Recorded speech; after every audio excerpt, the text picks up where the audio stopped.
चाहे कितना भी अभी एक संवाद चल रहा है राधा जी का प्रसंग, इसका प्रमाण हम पहले दे चुके हैं। पर जिसकी दृष्टि में सियोर वाला महाराज गलत है तो वो जिंदगी भर कितना भी प्रमाण दे ले, जैसे माता जानकी प्रमाण दे देकर आखिरी में जमीन में चली गई पर उसकी किसी ने नहीं मानी। ऐसा चाहते हैं दुनिया के लोग कि तुम प्रमाण देते रहो देते रहो देते रहो। क्या प्रमाण दें, क्या प्रमाण चाहिए? इस व्यासपीठ से मेरी माँ ने सौगंध खाकर बिठाया था कि प्रमाण इस व्यासपीठ से वो शब्द बोलना जो हमारे शास्त्रों में है। ब्रह्म वैवर्त पुराण में से राधा का संवाद, राधा रानी का संवाद बोला। इसके बाद राधा रहस्य में से राधा जी का संवाद बोला। गौड़िया संप्रदाय की काली पीठ से निकलने वाली पुस्तक में राधा जी का संवाद लिखा है जो हमने बोला। और प्रसन्नता ब्रज 84 कोष में अनय घोष का मंदिर है, वहां जाकर दर्शन करो जावड़ गांव में, उसका प्रसंग कहा। उसके बाद कितना प्रमाण चाहिए तुमको? और बात है राधा रानी की, वो तो मेरी माँ है। मैंने इस व्यासपीठ पर बैठने से पहले बाल्यावस्था में 1999 में जब पहली कथा चालू करी थी तब हमारे पास धन नहीं था, दूसरे के आवड़ गांव में उसका प्रसंग कहा। उसके बाद कितना प्रमाण चाहिए तुमको? और बात है राधा रानी की, वो तो मेरी माँ है। मैंने इस व्यासपीठ पर बैठने से पहले बाल्यावस्था में 1999 में जब पहली कथा चालू करी थी तब हमारे पास धन नहीं था, दूसरे की दुकान पर काम कर पैसा जो 10 रुपए साइकिल से लिफाफे देने का जो पैसा मिलता था 10 रुपया, उससे हम जाकर पैसा लेकर उस पैसे को लेकर राधा रानी की परिक्रमा करने जाते थे। 51 परिक्रमा मेरी राधा रानी बरसाने की करी है और ना जाने कितनी परिक्रमा गोवर्धन नाथ जी की करी है।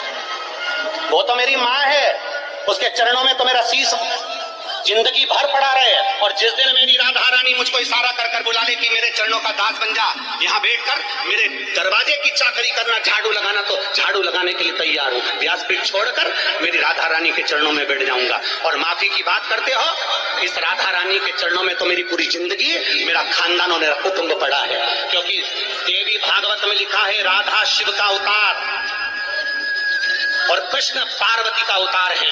मेरे शंकर का स्वरूप मेरी राधा रानी, मेरे गोवर्धन नाथ, मेरा ब्रज मुझसे बिसराता नहीं है।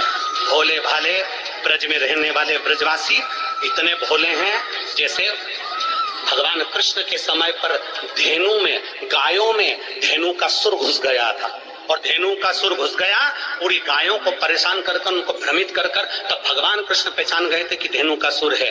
कई ऐसे इन ब्रजवासियों को भ्रमित कर रहे हैं क्योंकि ब्रजवासी बड़ा भोला होता है, बड़ा सहज होता है।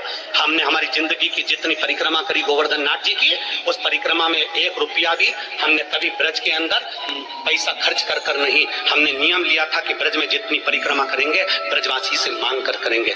मेरे गोवर्धन नाथ जी की परिक्रमा में जितने ब्रजवासी रहते हैं सब पहचानते सियोर वाले को कि बचपन से परिक्रमा करता है। जब चड्डी पहनता था हाफ, उस समय से परिक्रमा करता था और ब्रजवासियों से 2 रोटी मांगकर खा लेता था। मेरे ब्रजवासी इतने भोले होते थे कि बिठाकर छाछ भी पिलाते थे। आज उन ब्रजवासियों में कुछ लोग ऐसे घुस गए हैं जो इस शिवपुराण का विरोध करना चाहते हैं, इस व्यासपीठ का विरोध करना चाहते हैं, प्रदीप मिश्रा का विरोध करना चाहते हैं। वो लोग राधा रानी की आड़ में बदनाम करना चाहते हैं और ब्रजवासी इतना भोला है कि वो समझ नहीं पा रहा। आप कहो जिस दिन राधा रानी के चरणों में आकर दंडवत कर लूं, आप बोलो जितने दिन तक राधा रानी के चरणों में पड़ा रहूं, मेरी माँ है वो, उससे मेरा बैर नहीं है। जो कुछ बोलूंगा प्रमाण से बोलूंगा, बिना प्रमाण के कुछ नहीं बोलूंगा। और जिस महाराज को प्रमाण चाहिए कुबेरेश्वर धाम खुला पड़ा है, आ जाओ और प्रमाण लेकर जाओ। जिसको प्रमाण चाहिए कुबेरेश्वर धाम खुला पड़ा है।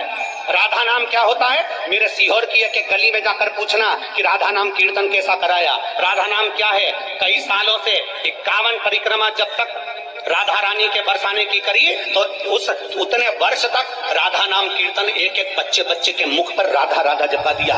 मेरी सिद्धपुर भूमि सीहोर का एक बच्चा जानता है कि राधा का नाम क्या है। वो वृंदावन नहीं गया, वो बरसाना नहीं गया, पर सीहोर को बरसाना बना दिया था। इतना राधा नाम जपाया है उस सीहोर की भूमि पर। तुम क्या सहज समझते हो? और सोशल मीडिया वाले सोचते हैं कि बदनाम करेंगे। अरे मेरे शंकर के भक्त हैं, ये तो राधा रानी की कृपा है।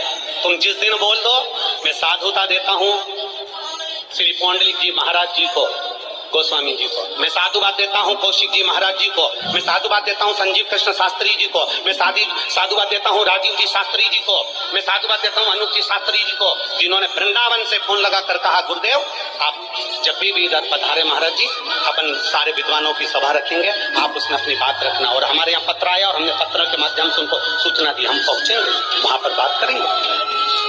और इतने बड़े विद्वत संत हैं माननीय श्री प्रेमानंद जी महाराज, उनके चरणों को दंडवत करता हूँ। भारत की भूमि पर और ब्रज में इतने बड़े रसिक संत कोई नहीं होगा। ब्रज में इतने रसिक संत है प्रेमानंद जी महाराज, अगर वो एक फोन कर देते कि प्रदीप तुझे आना है, उनका ये दास दंडवत करता करता उनके चरणों में पहुंचकर उनसे बात करता रहा। एक बार कर देते, क्योंकि वो रसिक संत हैं, राधा रानी के परम भक्त हैं, भगवान कृष्ण के परम भक्त हैं। उनके लिए मेरे ये प्राण भी उनके चरणों में निछावर हैं। अगर वो बोलते तो मैं उनके चरण धोकर आचमन कर कर जवाब देकर आता। इतने रसिक संत हैं, उनका प्रणाम करता हूं मैं, उनको नमन करता हूं मैं, जिनकी जिह्वा पर इस बावरे का नाम तो आया, कैसे भी आया, कल्याण तो हो गया।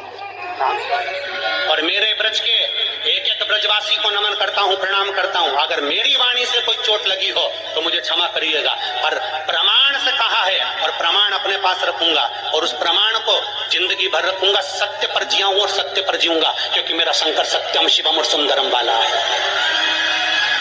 और आपसे भी निवेदन करता हूँ, जितने भारत की भूमि के जितने देश के लोग कथा सुन रहे हैं, एक बार ब्रज में जाना तो जाकर रावल गांव का दर्शन करना जहां राधा जी का जन्म हुआ है, जाना तो बरसाने का दर्शन करना जहां राधा रानी पहुंची हैं। मेरी रावल में राधा रानी जी का जन्म हुआ, उनको वहां पर लाडली कहा जाता था। जब राधा जी बड़ी हो गई, साल निकल गया, तब राधा जी बरसाने में पहुंची हैं और बरसाने में पहुंची तो उनको किशोरी जी कहा गया, क्योंकि किशोर अवस्था में पहुंची थी।